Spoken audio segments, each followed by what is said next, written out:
much more. This episode is brought to you by Fido Fitness and Play, the pet industry's leader in pet transportation. This is Everything Pets with your host, Ed Walden. Hello, pet and animal lovers. Welcome to another episode of the Everything Pets podcast. Indeed, I am your host, Ed Walden, and do we have an exciting episode for you? Would you like to know what your pet is thinking? To know how your pet truly feels? Would you like to know your pet's thoughts? If so, we certainly have a treat for you. This episode of the Everything Pets podcast will cover how to spiritually connect and effectively communicate with your pet now and in the afterlife. But before we get into connecting with our pets, let's enjoy a little laughter. Why couldn't the leopard play hide and seek? Because he's always spotted. Since you're such a good crowd, let's do one more. What did the elephant say to the naked man? How do you breathe through something that small? Well, you've waited long enough, and I'm so excited to speak with our next guest. Today we have with us Annie Burke. Annie is an animal communicator, medium, clairvoyant, and an angel intuitive.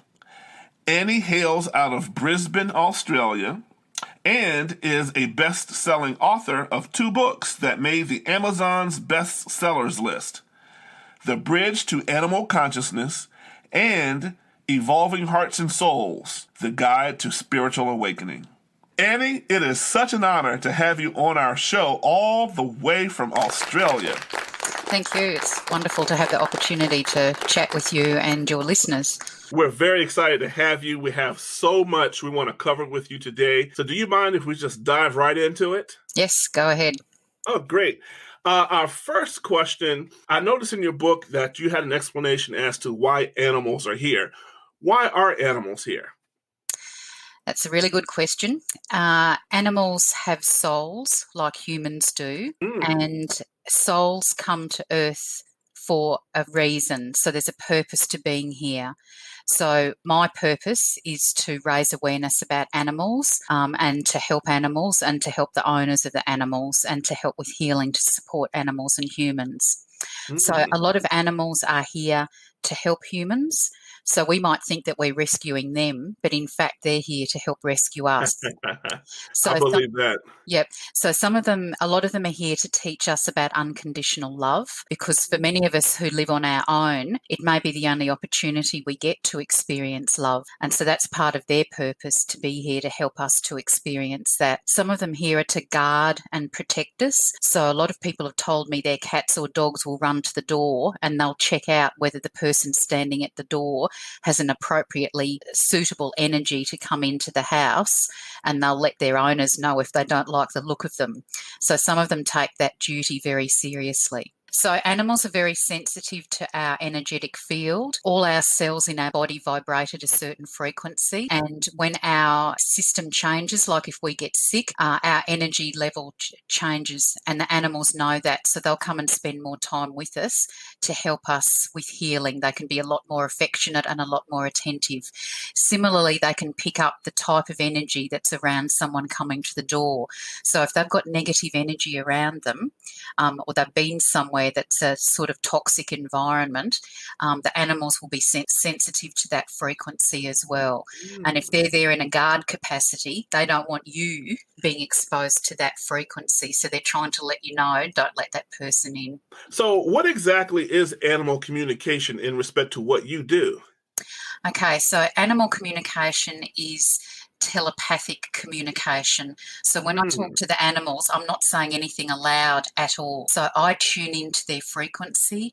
So it's like a soul to soul or a heart to heart or a mind to mind connection. It's their energetic frequency that I tune into, like tuning into a radio station. I do readings from photographs, so I can read for animals all around the world. I just need a photo of their face showing their eyes, like my cat behind me. So as long as I've got a photo where I can see their eyes and see their face clearly, then I can connect into their soul. And I introduce myself because for nearly every animal I've spoken with, I'm the first person that they've ever spoken to. And so it's a big change for them having a human who connects into their frequency and speak animal. So the reactions are quite interesting. I get, wow, weird, a human who can talk animal. Okay. But most of them are just really excited that they get the opportunity because I tell them that their human has asked me to ask some questions for them. And I also want to ask the animals if they have any information that they particularly want to pass on to their human. If you saw me at a zoo, and I love going to zoos and chatting to animals in zoos, you wouldn't know what I was doing because I'm just standing there and in my mind I'm connecting with the animals and I can hear them in my head giving the answers back to me. So you would absolutely have no idea that I'm actually talking to them, except if I laugh because they say very funny things and they do make me laugh. So they all speak in different tones and voices like humans do. I can tell when they're smiling. You can tell with the inflection of the voice. Some of them laugh, and I've had a horse sing some of the answers to me. It was so excited about one of the answers, it started singing Alleluia to me, and that was totally unexpected. Really? So I never know what they're going to tell me, but it is fascinating because they're so intuitive. They know everything that's going on with you. So if you ask a question, they will know the answer and they'll just say it how it is. They're not exactly blunt, but they just say what the truth is. They don't pussyfoot around. Right. But they're very observant. So if they don't like your partner or if they don't like something else or they don't like the other cat or the dog or something, they will certainly have an opinion which they're happy to share with me. The other fascinating thing is they understand everything that you say. So if you say things that aren't particularly positive towards them, the energy of your words affects their frequency as well. And so a number of animals I've spoken with don't like the names that their human has chosen for them. And so when I ask them, they say that they don't like their name and they've already got a list of things they'd much prefer being called. And so when I tell the humans that and the humans start calling them one of the new names, the animal responds straight away as though it's always had that name. I had a cat I spoke to that was called Mighty, Mitey. And so the first thing the cat told me was that it didn't have an infestation. It thought it had been named for mites and she hated that name, and she had all these lovely oldie worldy names that she would much prefer being called and did not want to be called Mighty at all. So they will tell you. So what are some of the benefits of animal communication? A lot of people want to find out about behaviour issues with their animal when they start changing in behaviour. So one of the dogs I spoke to that was referred to me used to be very affectionate and friendly with his owner, and then suddenly changed to being sort of snappy and cranky and not his normal self. And they'd taken him to see the vet, and the vet had put him on Valium for depression. But the dog told me that the Valium made him feel vomitous and woozy. They were his two words to describe it. Anyway, on speaking with him, what had happened was his human had lost 3 close friends in close succession, and she was grieving, and she was the one who was depressed, not the dog. But her behaviour changed. She stopped interacting with the dog, and so the only way the dog could get some attention was kind of being a bit snappier with her so that he would get noticed. And so when I passed all that information on, the human acknowledged that yes, that was exactly right. And when we started giving her some healing support, the dog's behaviour changed within 24 hours. He was safely weaned off his medication. So sometimes we need to dig a bit further and find out what's actually going on with issues. So that's part of the benefits of having a conversation. Sometimes animals take on health issues for us because they're so intuitive about our frequency, our energy when it drops when we get sick. They take it on as a duty to help serve us and take on some of our symptoms so that we don't have to bear the full brunt of a disease. So even though we haven't asked them to do that, they do. And I've spoken to a lot of people where their animal has taken on symptoms of their disease. So sometimes you need to heal the human so that you can heal the animal. How did you get into animal communication? For as long as I can remember, I've always thought that my animals could understand every word I was saying, and it was very frustrating for me that I couldn't understand what they were trying to say to me. You can tell they're trying to say something with how they're looking with their eyes or some of the gestures that they use when they're looking up at you or rubbing around you, that they're trying to get a message through. I had a little ginger girl cat who was the runt of a litter, very special little girl, and she died suddenly, and I just sort of regretted not finding out about communication earlier and having had that relationship with her. So I started actively looking for animal communication classes, and I found an online course, and the front page of the website had a picture of a cat who looked exactly like my cat. There's the universe giving me a sign, or my cat giving me a sign that this is what I need to do. So I enrolled in the course, and at that stage I had 2 cats with me, so I had to do all these exercises and practice with them and send them messages and images and ask them to send messages and images back to me, which they did. They were very patient teachers. They're also very cheeky. So my girl cat used to tell me while I was at work that she'd done a hairball in the house, and I'd say, "Have you really?" And she'd say, "Wait and see." And she wouldn't have. She was just teasing me. She'd remind me if I needed to go to the shops and buy them cat food, so that was very useful. And for a long time I'd tune into one cat and have a conversation with them, and then end the conversation, and then tune into the second cat and have a conversation with them. Some months later they finally admitted to me they could both hear when I spoke to either of them, so I didn't have to have separate conversations with them. So, but I've private. No, but I've spent lots of time talking with animals in zoos, with friends' animals, with my own animals, just to better understand what they pick up and messages that they want to get through. So, but you just never know what they've picked up. I spoke to a cat the other day. The parents wanted to know why it loved playing with water so much. And a lot of cats do love sloshing water out of their bowls. So anyway, the cat answered me, and I said, "Oh, is there anything else you want me to tell Mum?" And he said, "Does she want an existential expose on the physics of displacing a volume of water with my paw?" That sounds like a professor. Like sometimes they just sound really posh, and their understanding of English language is really sophisticated. Like I've spoken to animals all around the world. They all seem to understand English. They all seem to understand my accent, which is a huge advantage. But yes, they are very intelligent beings that are in animal form. Do you think that you were born with this ability or learned in class? Interestingly, we apparently all have this ability when we're children. And if you look at little kids with animals, they'll squat right down with them and they'll tell you what the dog said. And often adults just pass that off and laugh, but they're genuinely connecting. We've got that channel open, and then as we age, somehow we close that channel off, but you can reopen it again. So I've done animal communication courses to reactivate that skill, and other people can learn how to do it. It's tuning into the frequency first, so you know you're actually hearing that voice. And when you hear voices in your head, you've got to think you're not crazy. It's the animal's voice that you're hearing, and then it's learning to trust that what the animal's saying is right. My most profound experience was with a cat who was blind, who passed over in tragic circumstances when his mum wasn't there. So I've never met Mum. I've only spoken to her on Messenger, and I've only met the cat through having a photograph sent to me. So we had a conversation and answered a lot of Mum's questions. And then the cat said to me, "Rumple teaser."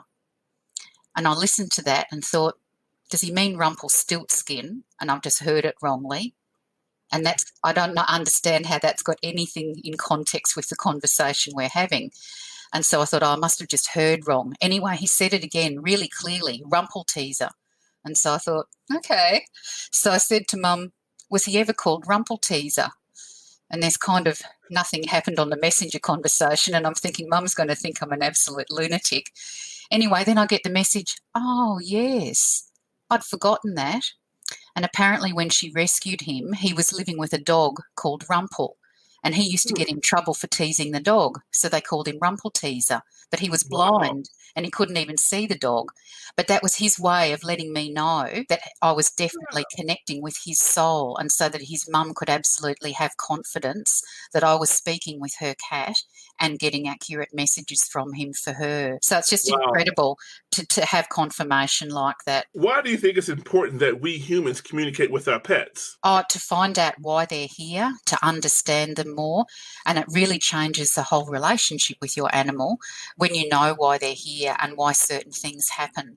So every time I've had a conversation with an animal, the humans have told me afterwards that their relationship has deepened. There's a lot more affection there.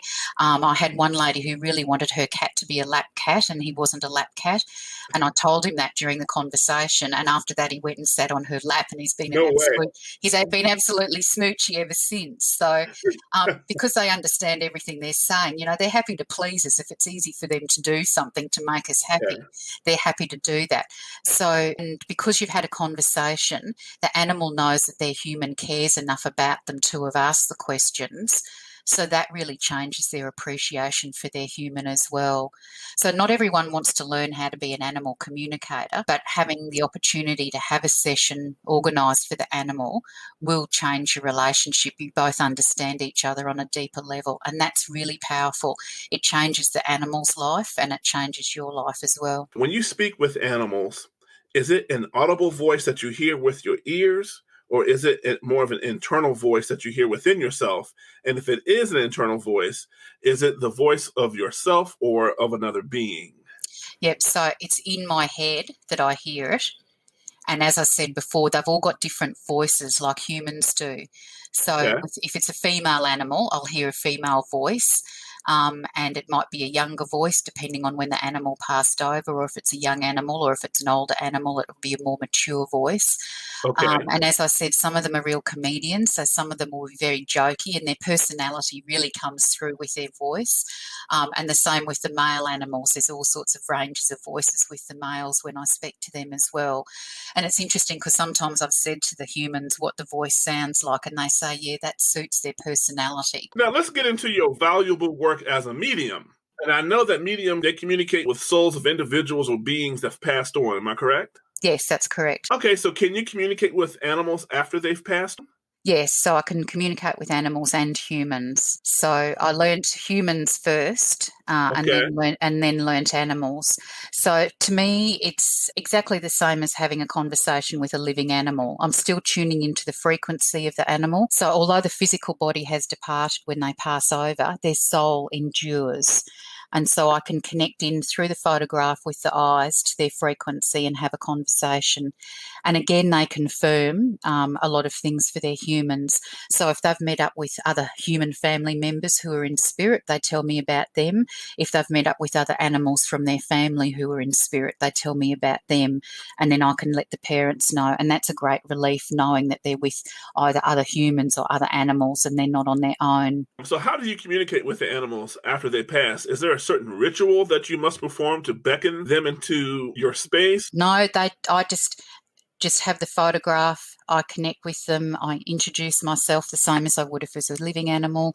I explain that they're humans, have asked me to connect with them and ask them questions on their behalf. Animal communication is a free will thing. So if the animal doesn't want to speak, it doesn't have to. I can't force them to speak. Also, if they choose not to answer certain questions, I have to respect that. I've had the opportunity to speak to a number of animals that have been abused or traumatised in their former homes. And sometimes they'll talk about what's happened and sometimes they don't want to open that door. So I just respect whatever they want to let me know. Often they've got behaviours now because of what they've experienced with that trauma, so they might kind of sort of tremor or try and shrink down when they hear a male voice. So they may have been traumatised by a male before and they're instinctively wary if a male comes in close to them. So sometimes finding out what their triggers are helps their new family to be able to better support them and to help with their emotional recovery. Do you find it helpful for the pet's human to communicate with their pets after it has passed away? They don't actually connect with the animal, I do. So I have the conversation, but having that conversation answers their questions. So I was speaking with a dog last week where the dog had passed away suddenly and the family had no idea why the dog had passed away and they didn't know whether there was anything differently they could have done to prevent it. So a lot of people do hold on, guilt and regrets when the animal passes away, particularly when they're not there. So when I spoke with the dog, he explained in great medical detail what had happened to him. him, and it was just something entirely random and unpredicted. So the family couldn't have done anything about it. So when I passed that message on, that provided a lot of relief then, and he was able to pass on his gratitude for the love and care that he'd had while he'd been with them. So would you say communicating with the pet after it has passed away benefits both the pet and human? Yes. Again, often when I speak to that animal in spirit, that will be the first time they've had anyone speaking with them. So they've had no opportunity to say anything to their human about what they experienced with them. And so it's just passing on. They're so grateful that they had that opportunity to share being part of that family and the love and care they got. So they're just bursting with messages that they want to tell their human. So it's really good for them to be able to say that. One of the dogs in spirit I spoke to, the mum wanted to know what it was like where they were. And the dog said, oh, there's lots of trees. And I thought, why is that significant? Okay, I'm not going to ask. I'm going to pass that on to the human. And Mum just laughed because it was one of their favourite games to play hide and seek with lots of trees. Oh, wow. And the dog would go and hide behind a tree and then suddenly jump out when she wasn't expecting it. And she'd squeal and run and then they'd hide again. So for her, that was just beautiful to know that the dog was still up there playing hide and seek. Wow. So grief is such a hard thing to go through with our animals. And so being able to have a connection with them and pass on messages and know that they've transitioned safely and that they're okay is very powerful to help with that grieving process. As from the experiences I've had talking to human souls in spirit as well as animal souls, once we pass over, we go through a healing process, and that will be on a number of levels, so physical, spiritual, mental, emotional. And it seems that the physical healing happens very quickly, because I was speaking to a dog the other day that had only just passed over a couple of days ago, and a lot of his physical issues have already been healed. He's running around normally. You wouldn't know that there was anything wrong with him. Wow. So they do go through a healing process, and it would just vary how long they've had issues and how severe the illnesses are, how long it takes. But then the really exciting thing is that after they've had that healing, they've got the opportunity to come back and visit us energetically. And so a lot of my clients and myself have experienced our animals coming back in energetic form. They can't come back in physical form because that body has passed away, but their soul can come back on an energetic level. So a lot of people have seen a vision of their animal, or they've heard it when it comes back. And I've heard one of my cats meowing when she came back to visit. People have felt their animal, so they might feel a paw on their face or on their body, or feel the animal on their bed. And that's their way of letting us know that they're still with us. It really upsets them watching us grieve for them when they can't be there to physically support us through the process. And so if they can come back and be with us energetically, that helps them and it helps us. Usually it's in the early hours of the morning. And I just want to reassure your listeners, if they do see or feel or hear something, just to know it is their animal coming back to connect with them. They're not going crazy. It's a beautiful thing that they do. One of my friends posted that her dog had passed away, and her dog was a very evolved soul, very intelligent, and he wanted me to pass a message on to her that he was going to visit his mum that night. Now, that's really quick to come back the same night that he passed away, but he wanted me to pass that message on for his mum. So I told her, and then I checked up with her a couple of days later and said, did he come and visit? And she laughed like anything. And she said he jumped on the bed with such force, he knocked 2 pillows off. Oh, and my goodness. she forgot that he was dead, and she really thought he was there and just put a hand out to feel him. And, you know, people have said they've had humans come back and visit them in the house and tilt photos around on the wall and move things around and all sorts of things. So once they've got the strength to do that, yes, you can feel things with them. So just be open to them coming back. It's something that they do. Now, in your first book, you speak of animal reincarnation. Yes. And the soul of the journey of pets. Yes. Can you tell us more about reincarnation? Yes, and that will be something that a lot of people may not be familiar with either. I had no idea about reincarnation, except that the ancient Egyptians were fascinated with it and they totally understood it. Very advanced civilization. So one of my cats, who was quite healthy, had no health issues at all, suddenly dropped dead one morning. It was a huge shock. I had no idea what had happened. Um, Oh, and I had my. I had no idea when I'd be able to talk to her once she'd passed over. But fortunately, she talked to me that day, and I said, "What did you do that for?" And she said, "Oh, I needed a new body." Like, isn't that Wow. what everybody else does? And she was just so matter of fact about it, like, And she told me not to be so sentimental. And she said that she was coming back, and she Mm. described the body that she would be in as another cat, and that I just had to wait till she came back. Now, she'd come through to be a teacher for me, and everything that she'd taught me was accurate. So I just had to have faith and believe that what she told me was true. Now, a lot of people thought I was totally crazy, thinking that my cat was going to come back, and just sort of thought, oh, yeah, it's sort of a coping mechanism, for dealing with the grief. But Mm-hmm. anyway, she came back, and exactly how she described, and has got some of the same mannerisms, sit where she previously sat, which was her special place, walks the same way when she's walking, very similar, Oh, but she's a higher evolved version of herself. And so that's what I've learnt through my journey. And I've spoken to lots of people now that have experienced the same thing, that all of us as souls, whether we're human or animal, come to the planet to learn lessons. We're here for a purpose. And then when we pass over, we go through a healing process. And if we decide to come back again, because we've learnt those lessons, we come back at a higher energetic level. So a lot of people say, oh, that baby's got old soul eyes, or that yes. animal's got old souls. And that's why, because they've come back again, they've been here before. And some of them will just walk back into your house and will know exactly where everything is and how everything works, because they have been there before. Oh.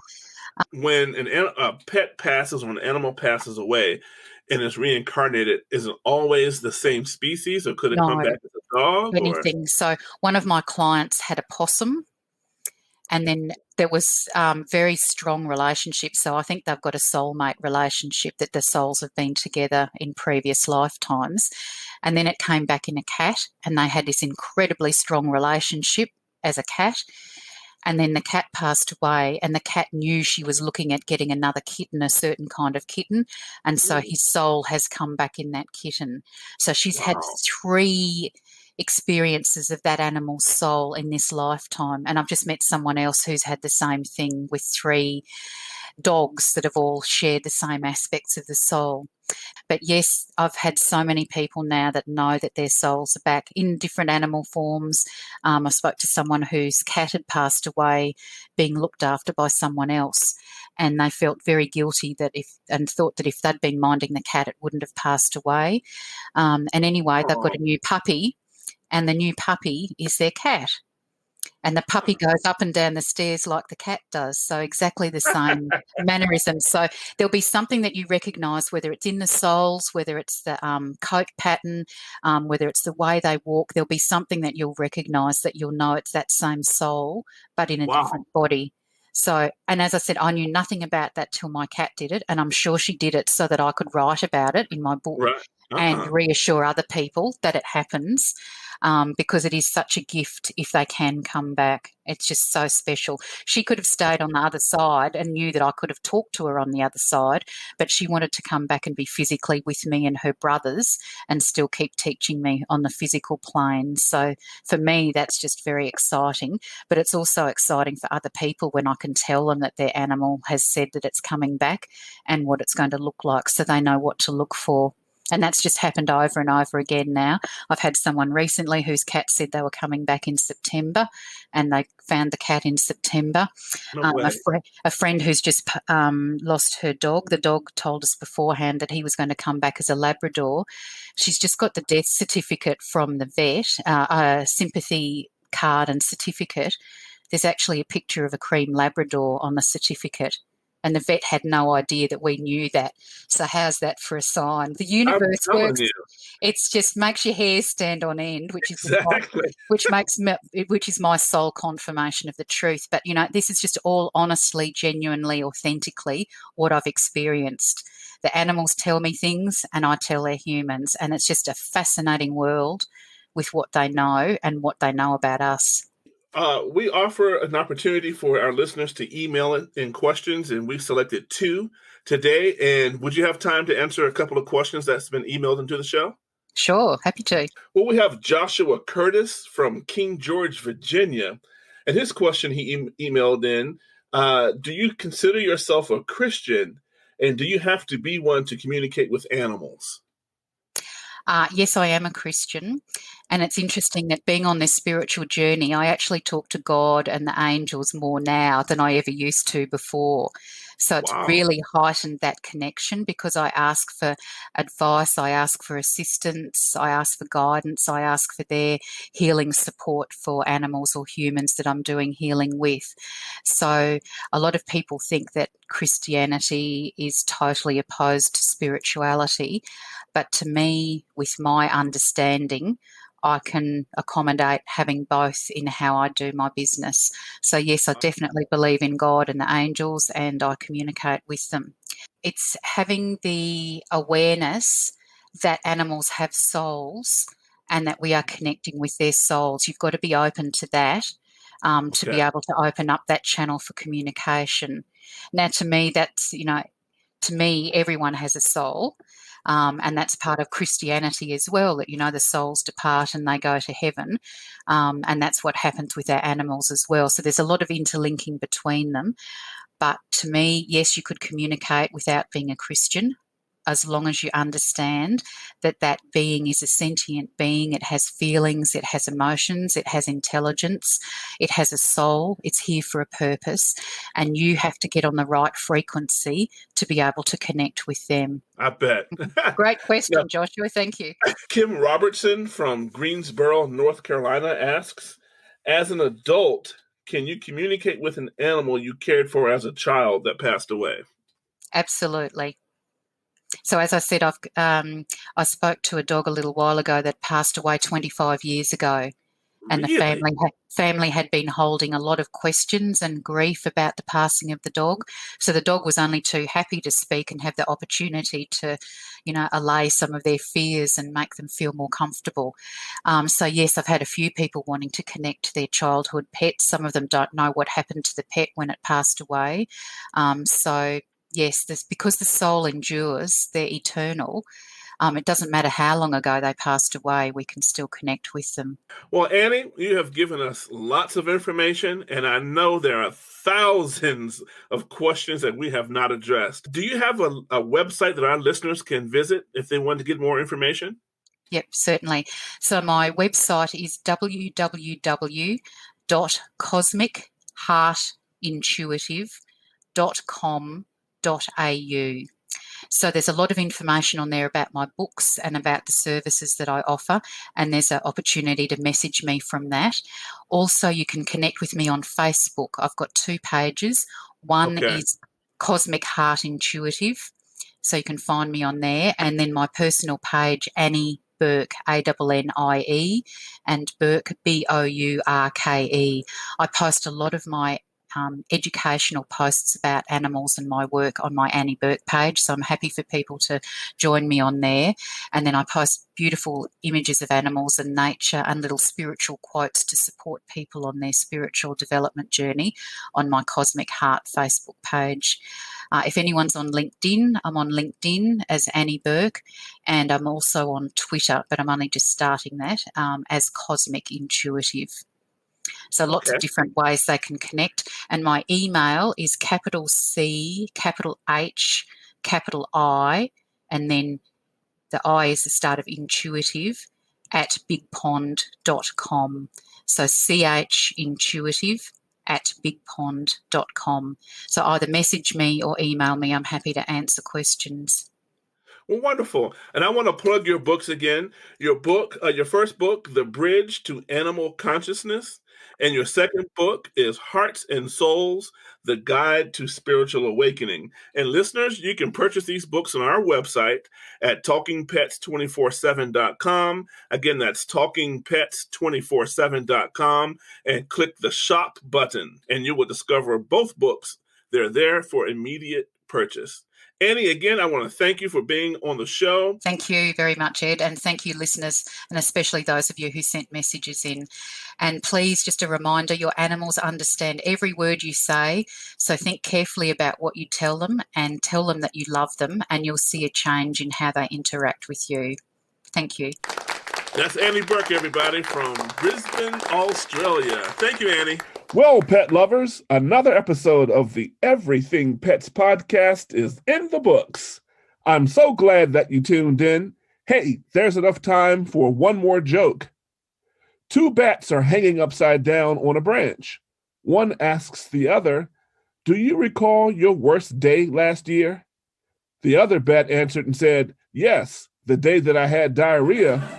Until next time, my friends, always be kind to pets and animals because they'll be kind to you. Be sure to follow us on Instagram and Twitter at Podcast Pets. Again, that's Podcast Pets. And check out our website at talkingpets247.com. Again, that's talkingpets247.com for special offers and product information. Okay, I'm Ed Walden, and I'm out of here. Love this episode of Everything Pets? Let us know with a review. Also, make sure to subscribe so you don't miss out on any future episodes. Follow us on social media at Podcast Pets and check out our website at talkingpets247.com. This episode is brought to you by Final Fitness and Play, your pet transportation expert.